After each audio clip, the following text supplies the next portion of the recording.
Welcome student, मैं हूं Tande sir. आज हम स्टार्ट करेंगे डीसी सीरीज मोटर का अभिलक्षण वक्र। डीसी सीरीज मोटर का अभिलक्षण वक्र अर्थात कि उसका जो कैरेक्टरिस्टिक्स कर्व होता है वो कैसे खींचा जाता है और ये कर्व क्यों खींचा जाता है, इसके पीछे भी बहुत बड़ा रीजन है। क्योंकि यहाँ पर हम डीसी सीरीज मोटर की बात कर रहे हैं, सबसे पहले इसी पॉइंट को पकड़ना है, डीसी सीरीज मोटर को। तो डीसी सीरीज मोटर को पहली बात तो स्टार्ट करने के लिए किस स्टार्टर का यूज करते हैं, कोई बताएगा? 2 पॉइंट स्टार्टर का यूज करते हैं। तो इसे स्टार्ट करने के लिए जो स्टार्टर का यूज किया जाएगा, स्टार्टर 2 पॉइंट स्टार्टर का यूज करेंगे। अब ये 2 पॉइंट स्टार्टर में कितने पॉइंट होते हैं? ओनली 2 पॉइंट होते हैं। एक लाइन का होगा L पॉइंट और दूसरा क्या हो जाएगा? आर्मेचर का होगा। इसे आप आर्मेचर का पॉइंट कहेंगे। तो ये 2 पॉइंट होते हैं, दोनों पॉइंट में यहां पर देखेंगे तो वही आपको मिलेगा। देख लीजिए, आप जब भी आर्मेचर को सप्लाई देंगे इस आर्मेचर को, तो इसी आर्मेचर में सीरीज फील्ड वाइंडिंग के होते हुए आर्मेचर में सप्लाई जाएगा कि नहीं? आप यहां पर जब सप्लाई देंगे तो इस पॉजिटिव टर्मिनल से सबसे पहले सीरीज फील्ड वाइंडिंग में सप्लाई जाएगा। तो ये जो करंट होगी, टोटल जो करंट होगी I, ये किसके साथ में डिवाइड हो जाएगी? मतलब कि ऐड हो जाएगी, ISC और IA के साथ ऐड हो जाएगी। होगी कि नहीं? सर्किट की जो टोटल करंट है I, ये सीरीज फील्ड वाइंडिंग से होते हुए आर्मेचर वाइंडिंग में जाएगा। अब यहां पर आर्मेचर के ही सीरीज में सीरीज फील्ड वाइंडिंग को आपने कनेक्ट किया है। तो यहां पर ये जो डीसी सीरीज मोटर है, इसका जो अभिलक्षण वक्र यदि हम देखें, VI कैरेक्टरिस्टिक्स इसका देखें, जैसे वोल्टेज और करंट का हम कैरेक्टरिस्टिक्स देखते हैं, वैसे ही यहां पर आर्मेचर करंट और आर्मेचर टॉर्क का भी कैरेक्टरिस्टिक्स देखेंगे। तो यहां पर 3 प्रकार के कैरेक्टरिस्टिक्स बनेंगे। ठीक है, कौन कौन से 3 प्रकार के बनेंगे? सबसे पहले तो डीसी सीरीज मोटर का स्टार्टिंग टॉर्क बहुत हाई होता है। ये ऐसा क्यों होता है तो इसे समझेंगे। तो सबसे पहले डीसी सीरीज मोटर का स्टार्टिंग टॉर्क हाई होने के पीछे रीजन क्या है? स्टार्टिंग टॉर्क हाई होने के पीछे रीजन क्या है? पहली बात तो जब डीसी सीरीज मोटर को सप्लाई दिया जाता है, जब सप्लाई से जोड़ते हैं यहां पर, तो ये इसका जो बैक ईएमएफ होता है ये 0 होता है। ईबी का मान क्या हो जाएगा यहाँ पे स्टार्टिंग में? 0। और स्पीड का भी मान क्या हो जाएगा? 0। जब स्पीड भी 0 है और तो बैक ईएमएफ भी 0 होगा। किसी भी मोटर की बात करें हम तो स्टार्टिंग में जैसे आप स्टार्टर को, आप हैंडल को जब तक रोटेट नहीं करते, घुमाएंगे नहीं, तब तक डीसी मोटर स्टार्टिंग में उसकी स्पीड 0 होगी, मतलब रोटेट नहीं कर रही है। तो स्पीड 0 होगी तो उसका बैक ईएमएफ भी 0 होगा। जब बैक ईएमएफ 0 होगा तो आपको पता है, आप डायरेक्ट यदि सप्लाई देंगे तो ये आर्मेचर जो वाइंडिंग है इसके जलने का पूरा डर रहता है। इसीलिए हम स्टार्टिंग में स्टार्टर का यूज करते हैं और आर्मेचर करंट को लिमिट करते हैं। तो यहां पर जो 3 कर्व खींचे जाएंगे वो आर्मेचर करंट और आर्मेचर टॉर्क के बीच में कर्व खींचे जाएंगे। दूसरा कर्व खींचेंगे आप आर्मेचर करंट और स्पीड के बीच में। तो डीसी सीरीज मोटर की स्पीड और डीसी सीरीज मोटर का जो आर्मेचर है, इस आर्मेचर में फ्लो होने वाली करंट, आर्मेचर करंट, इन दोनों के बीच में आप अभिलक्षण वक्र खींचेंगे, जिसे कैरेक्टरिस्टिक्स कर्व भी कहते हैं आप। उसके बाद यदि थर्ड देखेंगे तो आर्मेचर टॉर्क और स्पीड के बीच में अभिलक्षण वक्र खींचेंगे। तो ये 3 अभिलक्षण वक्र यहां पर खींचे जाएंगे। मैंने इसे मेंशन भी कर दिया है। TA मतलब क्या होता है? आर्मेचर टॉर्क, और सेकेंड यहां पर IA का मतलब होता है आर्मेचर करंट।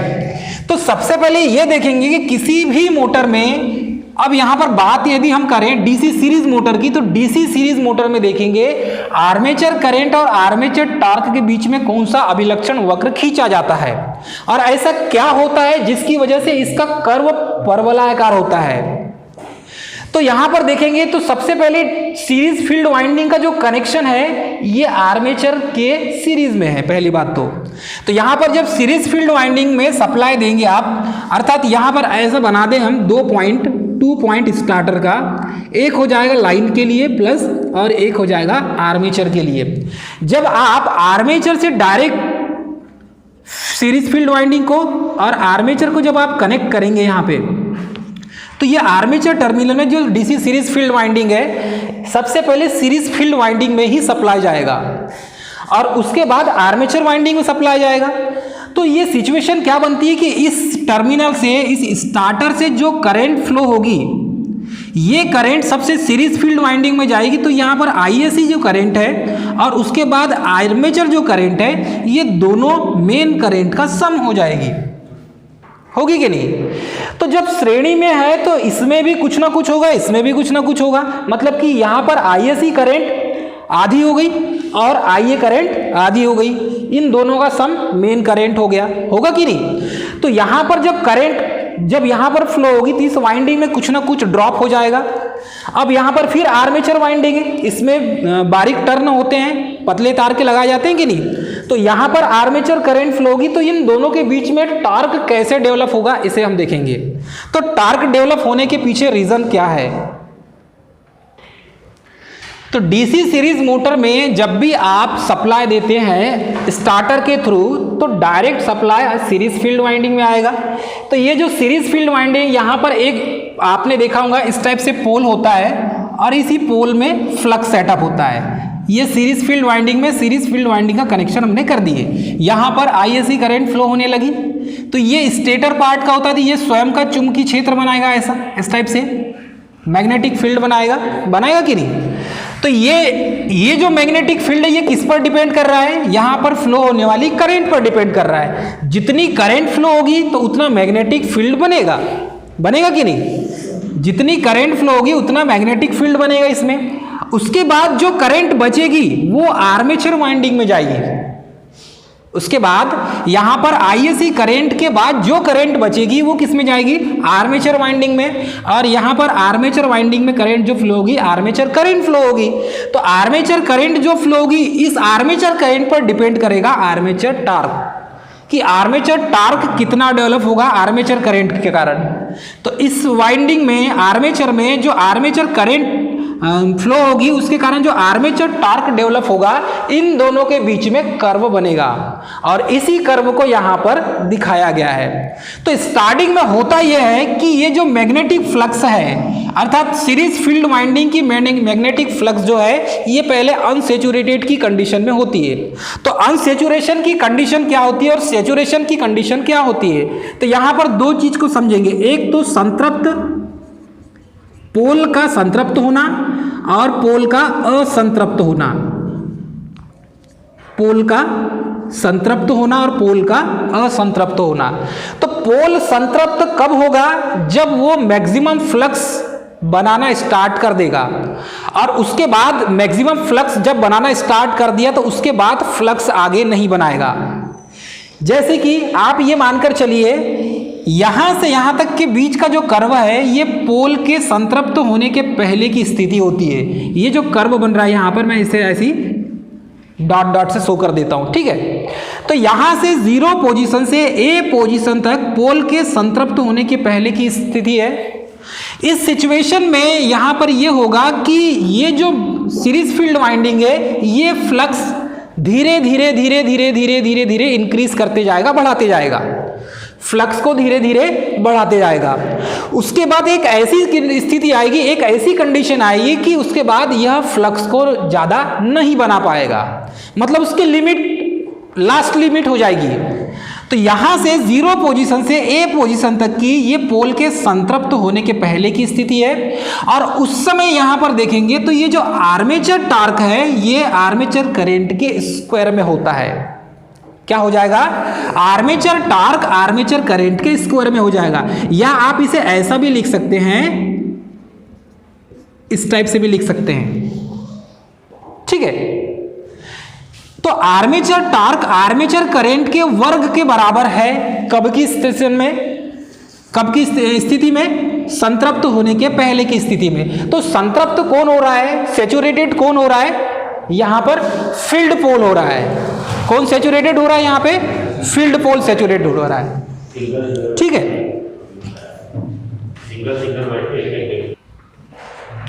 ध्यान दीजिए यहां पर ये जो सीरीज फील्ड वाइंडिंग है, सीरीज फील्ड वाइंडिंग के सैचुरेशन अर्थात कि इसके पोल के सैचुरेशन होने की स्थिति जो होती है इसी स्थिति पर डिपेंड करेगा ये। तो यहां पर ये जो फ्लक्स बनेगा ये फ्लक्स इस पोल के सैचुरेशन के पहले की कंडीशन और पोल के सैचुरेशन के बाद की कंडीशन दोनों स्थिति बनेगी। तो पोल के संतृप्त होने या सैचुरेटेड होने के पहले की कंडीशन में आर्मेचर जो टार्क है ये आर्मेचर करंट के वर्ग होगा, उसके बराबर होगा। और जब पोल सैचुरेटेड हो जाएगा तो ए से बी की जो स्थिति है ये पोल के सैचुरेटेड होने की स्थिति है। तो पोल के सैचुरेटेड होने की स्थिति में यहां पर लिखेंगे पोल के संतृप्त होने के बाद, तो पोल के संतृप्त होने के बाद आपको क्या मिलेगा, यही आर्मेचर टार्क आर्मेचर करंट के प्रोपोर्शनल में होगा, मतलब बराबर में होगा। तो यह ऐसा क्यों होता है, यहां पर ये जो फ्लक्स है इसी फ्लक्स का मान कांस्टेंट हो जाता है, जिसे आप स्थिर कहते हैं। ठीक है, चलिए स्टार्टिंग में पोल के संतृप्त और असंतृप्त होने की स्थिति किसमें होगी, पोल में होगी। ये पोल कौन सा हो जाएगा, फील्ड पोल हो जाएगा। फील्ड पोल में कौन सी वाइंडिंग लपेटी गई है, फील्ड वाइंडिंग लपेटी गई है। यही फील्ड वाइंडिंग के संतृप्त होने, इस पोल के संतृप्त होने के पहले की स्थिति में आर्मेचर टार्क आर्मेचर करंट के वर्ग में होता है। ठीक है, तब यहां से ये जो कर्व बनेगा, ये कर्व यहां से यहां तक कैसा बनेगा, सीधे रैपिडली बढ़ता हुआ बढ़ेगा। मतलब यहां पर ऐसे इस पॉइंट को हम ऐसे डिनोट कर दें, ऐसी लाइनिंग में, इसे भी लाइन से डिनोट करें यहां पे, तो यहां पर आर्मेचर टार्क बढ़ रहा है तो आर्मेचर करंट भी बढ़ रही है कि नहीं। आर्मेचर करंट का मान बढ़ रहा है तो आर्मेचर टार्क भी बढ़ रहा है यहां पर। ठीक है, जब पोल के संतृप्त होने की स्थिति आती है तो एक स्थिति ऐसी आएगी जब पोल सैचुरेटेड हो जाएगा तो फ्लक्स का मान यहां पर कांस्टेंट हो जाएगा, और जब फ्लक्स का मान कांस्टेंट हो जाएगा तो ये जो है आर्मेचर टार्क और यहां पर ये जो कर्व है ये दोनों पैरेलल में चलेंगे, सीधे चलेंगे। कैसे चलेंगे, पैरेलल में सीधे चलेंगे। ऐसा क्यों होगा, क्योंकि यहां पर फ्लक्स का मान क्या हो गया, कांस्टेंट हो गया। फ्लक्स का मान क्या हो गया, कांस्टेंट हो गया। कांस्टेंट इसीलिए हो गया क्योंकि ये सीरीज फील्ड वाइंडिंग की जो फ्लक्स है वो फ्लक्स स्थिर हो गई, मतलब फ्लक्स के मान में ना कमी हो रही है और ना बढ़ोतरी हो रही है। फ्लक्स कांस्टेंट हो गया, इसका मतलब फ्लक्स का मान स्थिर हो गया। फ्लक्स के मान में ज्यादा और कम कुछ भी उतार चढ़ाव नहीं हो रहा है। इसीलिए ये जो कर्व है, ये आर्मेचर टार्क और ये जो कर्व है आपका आर्मेचर करंट के बीच में जो ग्राफ खींचा जाएगा ये कांस्टेंट चलेंगे, दोनों पैरेलल चलेंगे दोनों।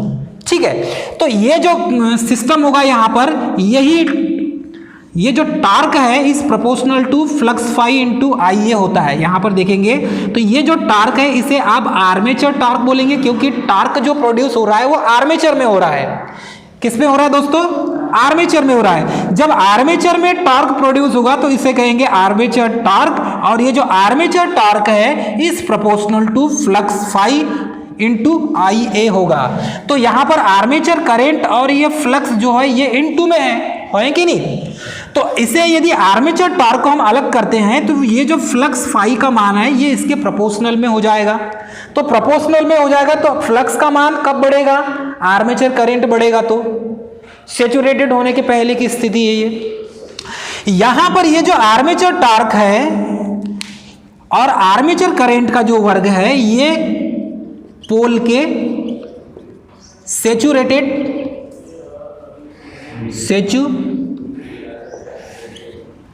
के पहले की स्थिति है। तो यहां पर जब फ्लक्स कांस्टेंट हो जाएगा तब क्या बन जाएगा, टी एस प्रोपोर्शनल टू आई ए बन जाएगा। तो यहां पर क्या हो गया, पोल के सैचुरेटेड होने के बाद हो जाएगा। जब पोल सैचुरेटेड हो जाएगा तो ये जो डीसी सीरीज मोटर है इसका स्टार्टिंग टार्क भी हाई हो जाएगा, होगा कि नहीं। ऐसा क्यों होगा, क्योंकि फ्लक्स के मान में कोई परिवर्तन नहीं हुआ तो इसका स्टार्टिंग टार्क हाई हो जाएगा।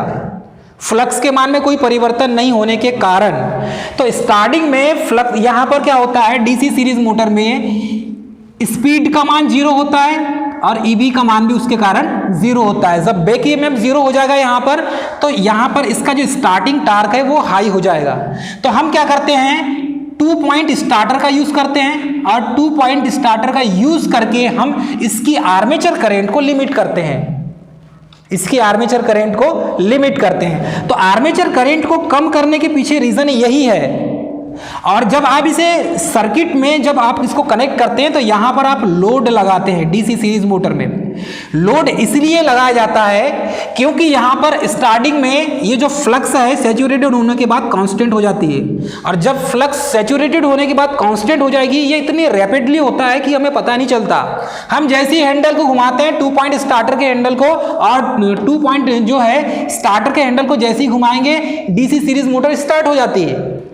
और यदि हमने बिना लोड के यदि उसे हमने ऑपरेट कर दिया तो ये फ्लक्स के सैचुरेशन होने के बाद की स्थिति है, ये अपने जगह से अपने प्लेन से अपने प्लिंथ से उखड़ जाएगा ये, और इतना ज्यादा वाइब्रेशन होने लगेगा क्योंकि इसकी जो स्पीड है वो हाई स्टार्टिंग टॉर्क डेवलप हुआ है, तो इसके कारण फ्लक्स का मान कांस्टेंट होने के कारण उसकी स्पीड हाई हो गई। इसलिए हम क्या करते हैं स्टार्टिंग में यहां पर सबसे पहले क्या करेंगे, लोड को कनेक्ट करेंगे।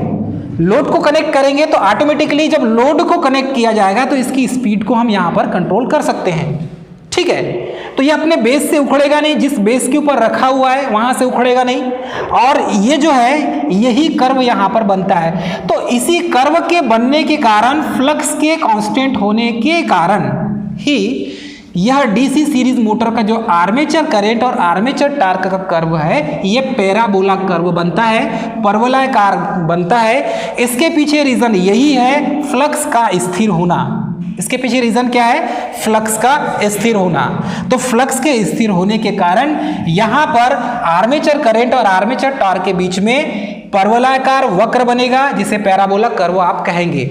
सेकंड में यहां पर है स्पीड और आर्मेचर करंट के बीच में, तो स्पीड और आर्मेचर करंट के बीच में जो अभिलक्षण वक्र बनेगा इसमें भी सेम, क्योंकि यहां पर भी 2 पॉइंट स्टार्टर का यूज करेंगे। आप बात कर रहे हैं डीसी सीरीज मोटर की, तो यहां पर आर्मेचर करंट और स्पीड के बीच में क्या रिलेशन होगा। देखिए, जब आप सर्किट में सप्लाई से जोड़ेंगे इसे डीसी सीरीज मोटर को, तो सबसे पहले सप्लाई किस में जाएगा, सीरीज फील्ड वाइंडिंग में सप्लाई जाएगी।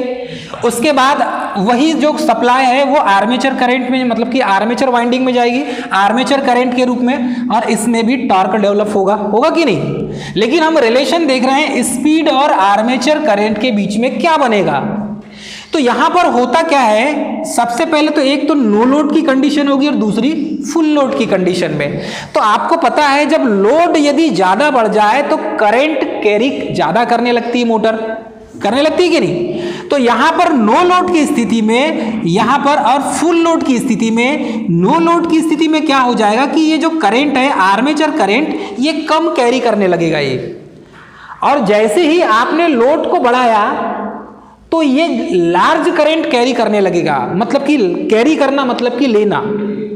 इसी सर्किट से जहां से आपने 2 पॉइंट स्टार्टर को यहां पर कनेक्ट किया है पॉजिटिव और निगेटिव टर्मिनल से, यहीं से करंट का मान जब इसको आवश्यकता होगी तो करंट कहां से लेगी ज्यादा, ये टर्मिनल से ही लेगी, मतलब सप्लाई सोर्स से ही लिया जाएगा कि नहीं। तो सप्लाई सोर्स से यहां से सप्लाई रहेगी तो ये जो आर्मेचर करंट का मान यहां पर बढ़ जाएगा। किस कारण से बढ़ जाएगा, जब यहां पर आप लोड को कनेक्ट कर देते हैं तब।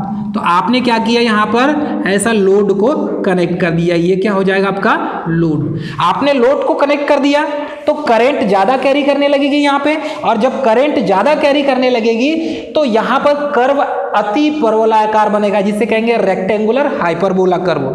क्या कहेंगे, रेक्टेंगुलर हाइपरबोला कर्व। तो रेक्टेंगुलर हाइपरबोला कर्व का मान इस टाइप से देखने मिलेगा कि जैसे जैसे आप स्पीड को बढ़ाते हैं, देखो ये स्पीड को बढ़ाते हैं आप, और यहां पर यदि लोड को बढ़ाते हैं तो कर्व कैसा बन रहा है, यहां पर करंट का मान अधिक हो जाएगा। मतलब कि आर्मेचर करंट का मान जैसे जैसे लोड को इंक्रीज करेंगे तो करंट का मान भी यहां पर बढ़ते हुए मिलेगा आपको। तो यहां पर क्या हो जाएगा, N is proportional to EB upon phi होता है। तो स्टार्टिंग में N का मान तो 0 होता है, उसके कारण EB का भी मान 0 होता है, और यहां पर फ्लक्स का मान 2 to 4% होता है, क्योंकि रेसिडुअल मैग्नेटिज्म के कारण होता है कि नहीं। अब यहां पर क्या हो जाएगा कि यदि आप रिलेशन आर्मेचर करंट और स्पीड के बीच में निकालते हैं तो ये जो EB का जो मान है ये कांस्टेंट हो जाता है। भाई इसमें क्या हुआ था, कांस्टेंट फ्लक्स हुआ था, और इसमें ये क्या कांस्टेंट हो रहा है, आर्मेचर करंट और स्पीड के बीच में बैक ईएमएफ कांस्टेंट हो रहा है। तो यहां पर बैक ईएमएफ का मान कांस्टेंट हो जाता है, स्थिर हो जाता है, इसके मान में कोई परिवर्तन नहीं होता। इस बैक ईएमएफ का मेन पर्पस क्या होता है आपको पता है कि डीसी सीरीज मोटर में या डीसी शंट मोटर में या डीसी कंपाउंड मोटर में, किसी भी मोटर में बैक ईएमएफ का मान है कि आर्मेचर करंट को कंट्रोल करना। किसे कंट्रोल करना दोस्तों, आर्मेचर करंट को कंट्रोल करना। स्टार्टिंग में क्या होता है कि ये जो ईबी का मान 0 होता है, क्योंकि स्पीड भी 0 होती है जब मोटर की स्टार्ट होने के पहले की स्थिति में। तो हम क्या करते हैं कि अलग से स्टार्टर का यूज करते हैं, अलग से स्टार्टर का यूज करते हैं। तो किस लिए करते हैं, यही आर्मेचर करंट को लिमिट करने के लिए स्टार्टर का यूज करते हैं। तो जब यहां पर ये मोटर रोटेट होने लगती है तो बैक ईएमएफ भी डेवलप होने लगता है, मतलब उत्पन्न होने लगता है और स्पीड भी बढ़ जाती है। तो यही अब हम क्या करते हैं, 2 पॉइंट स्टार्टर को हटा देते हैं। जब स्टार्टर को हटा देते हैं तो ये जो आर्मेचर करंट को कंट्रोल करने का काम बैक ईएमएफ करता है, क्योंकि यहां पर किसमें उत्पन्न होगा, यही आर्मेचर में ही तो बैक ईएमएफ उत्पन्न होगा और उसे कंट्रोल कौन कर सकता है, आर्मेचर करंट को यही बैक ईएमएफ कंट्रोल करता है, क्योंकि लेंज का नियम यहां पर कार्य करता है। तो इस तरीके से बैक ईएमएफ जब डेवलप होने लगेगा तो यहां पर आर्मेचर करंट ऑटोमेटिक कंट्रोल हो जाएगी और आपका स्टार्टर का सर्किट आप उसको हटा देंगे आप। अब देखिए यहां पर क्या होता है, जब स्पीड जो है is proportional to EB upon upon, phi फार्मूले में देखेंगे तो यहां पर आपको ईबी का मान कांस्टेंट मिलेगा। जब यहां पर ईबी का मान कांस्टेंट हो जाएगा तो आप देखेंगे ये ईबी कांस्टेंट हो गया, मतलब इसका मान 1 रख दिया आपने, तब क्या हो जाएगा, इसी फार्मूले में n is proportional to 1 upon flux phi हो जाएगा। अब n is proportional to 1 upon flux phi हो गया। तो ये प्रोपोर्शनल का मतलब क्या होता है, समानुपाती ही होता है कि नहीं, अनुक्रमानुपाती बोल सकते हैं या समानुपाती कह सकते हैं आप। जब ये प्रोपोर्शनल को हटा देंगे आप तो किसी कांस्टेंट को, स्थिरांक को आपको लगाना होगा। हो सकता है कि यहाँ पर ऐसा फाई आपने लगा दिया स्थिरांक के रूप में, लगा सकते हैं कि नहीं, या कांस्टेंट के लगा सकते हैं आप। लेकिन जब ये प्रोपोर्शनल में है तो प्रोपोर्शनल की कंडीशन भी बराबर की ही कंडीशन होती है। तो यहां पर देखेंगे तो ये जो फ्लक्स फाई है ये आर्मेचर करंट के प्रोपोर्शनल में हो जाता है, मतलब कि अनुक्रमानुपाती या समानुपाती कह सकते हैं, वैध क्रमानुपाती नहीं कह सकते। वैध क्रमानुपाती की कंडीशन किसमें होगी, स्पीड और फ्लक्स के बीच में, क्योंकि n is proportional to 1 upon flux phi है। यदि हम फ्लक्स के मान को बढ़ाते तो स्पीड क्या हो जाती है, कम हो जाती है, या हम फ्लक्स के मान को कम करते हैं तो स्पीड बढ़ जाती है। अब यहां पर यही चीज को देखेंगे तो ये फ्लक्स फाई आर्मेचर करंट के प्रोपोर्शनल में है। तो ये जो flux phi is proportional to armature current जो लिखा हुआ है, हम यहाँ इसी की बात कर रहे हैं, क्योंकि ये जो फ्लक्स है ये पोल की, मेन पोल की फ्लक्स है, जिसे सीरीज फील्ड वाइंडिंग कहते हैं आप। सीरीज फील्ड वाइंडिंग किस में लगा हुआ है, मेन पोल में लगा हुआ है। तो ये मेन पोल की फ्लक्स हुई और उसके प्रोपोर्शनल में है आर्मेचर करंट, ठीक है। अब यहां पर देखेंगे तो ये जो स्पीड है is proportional to 1 upon I ये हो गया। तो ये दो सिचुएशन क्रिएट कैसे हो रहा है, ठीक है। तो यहां पर flux phi is proportional to armature current और speed n is proportional to 1 upon I ये है। देखिए n is proportional to EB upon phi है कि नहीं, और यहां पर ये जो flux phi is proportional to I ये है, मतलब कि इसके बराबर में ही है। तो जहां पर फ्लक्स फाई लिखा है वहां आर्मेचर करंट लिख सकते हैं कि नहीं, हम लिख सकते हैं। तो इसी फार्मूले में हमने मान रख दिया, इसी फार्मूले में हमने मान रख दिया। तो यहां पर n इज प्रोपोर्शनल टू क्या है, 1 अपॉन फ्लक्स फाई है। तो यहां पर क्या रख दिया हमने, speed is proportional to flux phi की जगह क्या रख दिया हमने, आर्मेचर करंट को रख दिया। अब यहां पर बात आती कि यदि हम आर्मेचर करंट के मान को बढ़ाते तो स्पीड क्या हो रही है, कम हो रही है। कब, पोल के सैचुरेटेड की कंडीशन में, ठीक है। तो पोल के सैचुरेटेड की कंडीशन में जब यहां पर लोड को कनेक्ट किया जाता है तब आप देखेंगे कि ये जो फ्लक्स है is proportional to phi, flux is proportional to armature current हो जाएगी। तब यहां पर ये जो कर्व बनेगा अति परवलयाकार बनेगा और इसमें स्पीड का मान बढ़ते जाएगा, तो यहां पर आर्मेचर करंट का भी मान बढ़ता जाएगा। तो स्पीड और आर्मेचर करंट के बीच में रिलेशन जब भी बनेगा तो ये जो करंट आपको प्राप्त होगी आर्मेचर करंट, उसका मान अधिक मिलेगा, आर्मेचर करंट का मान अधिक मिलेगा, ध्यान दीजिएगा, है ना। अब यहां पर देखेंगे आप तो ये जो लोड की कंडीशन है यहां पर लार्ज करंट कैरी करता है, यहां पर फुल लोड की कंडीशन में जैसे जैसे यहां पर लोड के मान को बढ़ाएंगे तो ये जो आर्मेचर है, आर्मेचर वाइंडिंग ज्यादा करंट कैरी करने लगेगा और ये करंट कहां से लेगा, सप्लाई सोर्स से लेगा, कहां से लेगा, सप्लाई सोर्स से। और अधिक करंट लेने के कारण 2 पॉइंट स्टार्टर लगा हुआ है, यदि आप 3 पॉइंट स्टार्टर या 4 पॉइंट स्टार्टर की बात करते हैं और जब आप लोड को बढ़ाते हैं उसमें भी, तो आपने देखा होगा उसमें ओवरलोड कॉइल है, तो जैसे ही करंट इसमें आर्मेचर करंट का मान बढ़ता है तो वहां पर आपने जो OLC कॉइल लगाया है, ओवरलोड कॉइल, उसमें करंट का मान बढ़ता है तो फ्लक्स का भी मान बढ़ता है और उसके कारण आपका हैंडल ट्रिप हो जाता है, होता है कि नहीं। तो इस टाइप से यहाँ पर भी वही फंक्शन होगा, लेकिन इसमें ये जो है डीसी सीरीज मोटर, क्योंकि इसको विदाउट लोड के स्टार्ट करते ही नहीं, इसीलिए इसमें ओवरलोड कॉइल की जरूरत पड़ती ही नहीं, क्योंकि इसको बिना लोड के आप ऑपरेट नहीं कर सकते। फुल करंट स्पीड उसकी हाई मिलेगी आपको, करंट का मान जो होगा, लोड करंट का मान भी आपको हाई मिलेगा। तो ये जो लोड करंट होगा मतलब कि फुल लोड की कंडीशन में आर्मेचर करंट का मान, इसका भी मान आपको हाई ही मिलेगा, इसीलिए इसमें ओवरलोड कॉइल की जरूरत नहीं होती, क्योंकि इसका स्टार्टिंग टार्क ही हाई होता है। ठीक, उसके बाद यदि आप देखेंगे आर्मेचर टार्क और स्पीड के बीच में अभिलक्षण वक्र, तो यहाँ पर यही सीरीज फील्ड वाइंडिंग वही लगा हुआ है, आर्मेचर करंट यहाँ पर फ्लो हो रही है, तो इसका भी जो कर्व बनता है as a same armature current और स्पीड के जैसे ही बनता है, क्योंकि यहाँ पर जो अभिलक्षण वक्र खींची थी हमने आर्मेचर करंट और आर्मेचर टार्क के बीच में खींचा था, वही आर्मेचर करंट और स्पीड के बीच में खींच रहे हैं, रिलेशन दोनों का सेम है। आप आर्मेचर करंट और आर्मेचर टार्क की बात करेंगे तो इन दोनों के बीच में कर्व वही मिलेगा, स्पीड के साथ में यदि दोनों को करेंगे तो ये आर्मेचर टार्क और स्पीड के बीच में भी रिलेशन अति परवलयाकार ही मिलेगा, जिसे रेक्टेंगुलर हाइपरबोला कर्व कहते हैं। एज अ सेम फंक्शन इसका हो जाएगा यहाँ पे, जिसमें n is proportional to EB/5 हो जाएगा।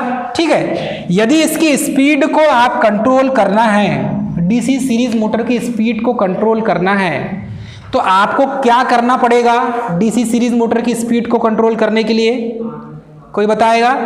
इसकी स्पीड को कंट्रोल किया जा सकता है, कोई मेथड है? सिर्फ वार्ड लियोनार्ड कंट्रोल मेथड है बस, बाकी दूसरा मेथड इसमें नहीं है। डीसी शंट मोटर की स्पीड को आप आर्मेचर रेजिस्टेंस कंट्रोल मेथड का यूज कर सकते हैं और फील्ड वाइंडिंग में जो रेजिस्टेंस लगा के फील्ड कंट्रोल मेथड का यूज करते हैं शंट मोटर में, लेकिन सीरीज के लिए नहीं है। ठीक है, तो इसका जो कर्व है यही पूछा जाता है एग्जाम्पल में कि आर्मेचर टार्क और स्पीड के बीच में जो कर्व बनेगा वो किस टाइप का बनेगा, तो रेक्टेंगुलर हाइपरबोला बनेगा। वैसे ही यहाँ पर आर्मेचर करंट और स्पीड के बीच में जो कर्व बनेगा वो रेक्टेंगुलर हाइपरबोला बनेगा, जिसे अति परवलयाकार कहते हैं।